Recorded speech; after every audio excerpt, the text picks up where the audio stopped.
This forthcoming pair for Fall 2025 is just another example of Nike's ongoing efforts to revitalize the Air Force 1 with improvements to premium materials. Featuring a blacked-out treatment, the traditional low-top silhouette is given a dramatic new edge with a choice of textured leather and faux exotic finishes. While the swoosh and heel overlays stand out with their opulent black snakeskin textures, the upper combines cracked leather sections with a smoother foundation layer.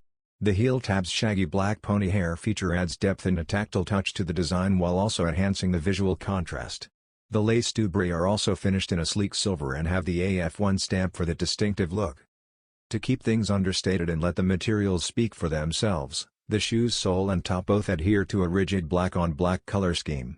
The typical black rubber used for the outsole underfoot keeps the tooling recognizable for daily use.